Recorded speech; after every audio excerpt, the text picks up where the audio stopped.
পেটে যখন প্রচণ্ড পরিমাণে ক্ষুধা লাগে তখন সাধারণ খাবারগুলোই কিন্তু অসাধারণ হয়ে যায়। তাই ঘরে কোনো কিছুই ছিল না, যা ছিল তাই দিয়ে আজকে একটা পাস্তা রান্না করেছি। আর এই পাস্তাটা খেতে ভীষণ দারুণ হয়েছিল। আজকে এই পাস্তারই একদম সাধারণ একটা রেসিপি তোমাদের সাথে শেয়ার করব। আশা করছি তোমাদেরও ভীষণ ভালো লাগবে। হ্যালো সবাইকে, কেমন আছো? আশা করি অনেক অনেক ভালো এবং সুস্থ আছো। আর আমিও ভালো আছি। এখন বিকাল 5টার মতো বাজে। আজকে অনেক তাড়াতাড়ি দুপুরের খাবারটা খেয়েছিলাম, ওই 12টার মতো সময় দুপুরে খাবার খেয়েছিলাম। খাওয়া দাওয়া করে একটু ঘুমিয়েছিলাম, তো ঘুম থেকে উঠে দেখি 5টা বেজে গেছে।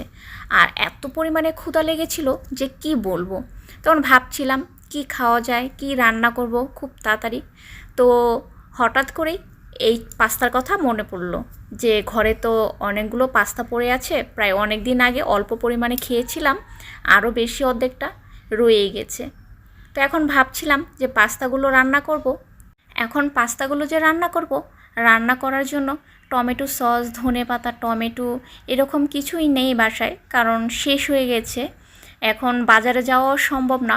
আর এত পরিমাণে যে ক্ষুধা লেগেছে কি বলবো, যে আর ক্ষুধায় থাকতে পারছি না। কারণ যেহেতু আমি অনেকটাই আগে দুপুরের খাবার খেয়েছি, তাই অনেক তাড়াতাড়ি ক্ষুধা লেগে গেছে। তো ভাবলাম যে না থাক, যা আছে আজকে তাই দিয়ে রান্না করব। তো এখন পাস্তাগুলো সিদ্ধ করতে দিয়ে দিচ্ছি, সাথে লবণ আর একটু দিয়ে দিচ্ছি সয়াবিন তেল।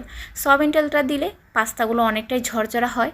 আর লবণটা দিয়ে দিচ্ছি, পাস্তাটা খুব সুন্দরভাবে তাড়াতাড়ি সিদ্ধ হয়ে যাবে। 10 থেকে 15 মিনিট সময় নিয়ে পাস্তাটাকে আমি সিদ্ধ করে নিয়েছি।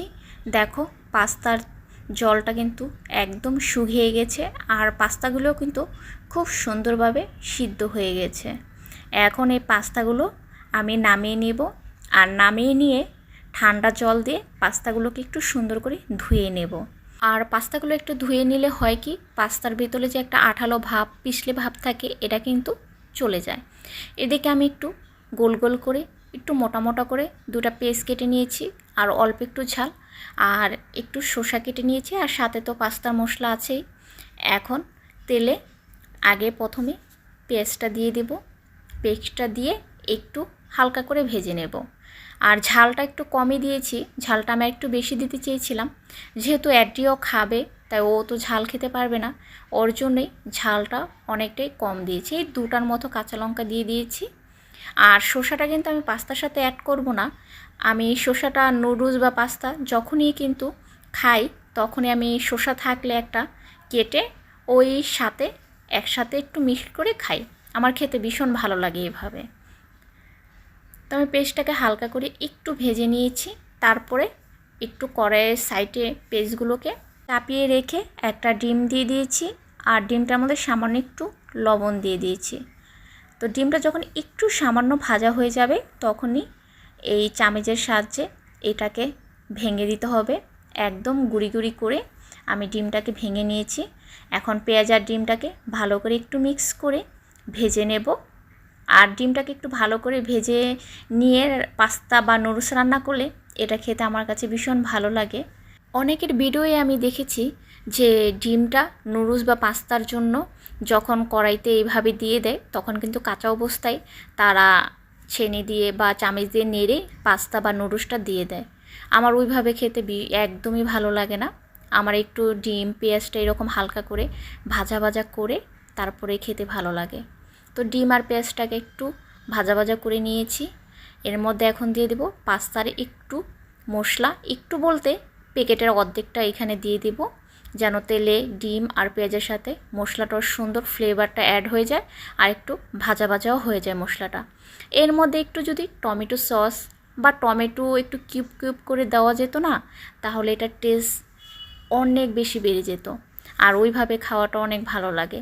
যাই হোক, যেহেতু বাসায় নেই, তাই যা আছে তাই দিয়ে আজকে রান্না করব। আর যেহেতু প্রচণ্ড পরিমাণে ক্ষুধা লেগেছে, কি বলবো যে কখন রান্না শেষ হবে আর কখন তাড়াতাড়ি খেতে বসবো। তো এখন বাকি যে অর্ধেক মশলাটা রেখেছিলাম, এই মশলাটা এখন এর মধ্যে অ্যাড করে দেব। এর মধ্যে কিন্তু আমি হলুদ গুঁড়ো বা অন্য কোনো মশলা কিন্তু আমি দিচ্ছি না।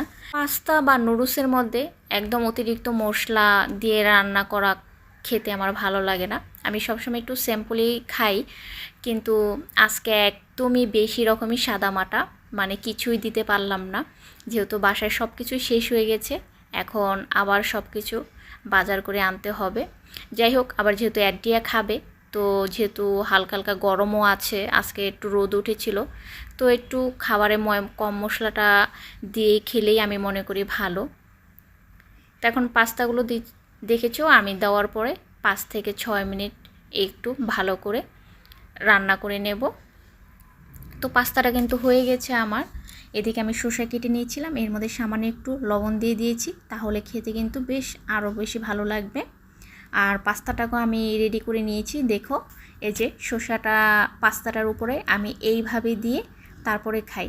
তোমরা যারা না খাও তারা একটু এইভাবে দয়া করে দিয়ে খেয়ে দেখো। যদি ভালো না লাগে তাহলে তোমরা আমাকে কমেন্ট করে জানিও। একবার বললাম, তোমরা খেয়ে দেখো, বিশ্বাস করবে না, মানে এতটা খেতে ভালো লাগে যে কি বলবো। যখন শসার পাস্তা একসাথে, মানে যখন তোমরা খাবে, মুখে দিবে, কোনো অসাধারণ একটা টেস্ট, মানে খেতে যে ভীষণ ভালো লাগবে। আর সত্যি বলছি, পাস্তাটা যে এত ভালো হবে বুঝতেই পারিনি, কোনো ময় মশলা বা ওইরকম কোনো কিছুই অ্যাড করিনি, কিন্তু খেতে ভীষণ দারুণ হয়েছিল। তোমরা কে কে আমার এর মতো এরকম নর্মালভাবে রান্না করে খাও, কমেন্ট করে জানিও। আর সত্যি বলছি, পাস্তাটা খেতে দারুণ হয়েছিল, যে এতটা ভালো হবে আমি বুঝতেই পারিনি। আবার যখন খাবো এইভাবেই রান্না করে খাবো, মানে অনেক ভালো হয়েছিল।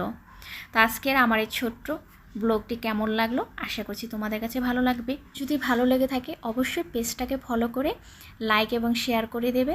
আর যারা ইউটিউব থেকে দেখছো তারা অবশ্যই চ্যানেলটা সাবস্ক্রাইব করে পাশে থাকা বেল আইকনটা প্রেস করে দেবে। সবাই ভালো থাকবে।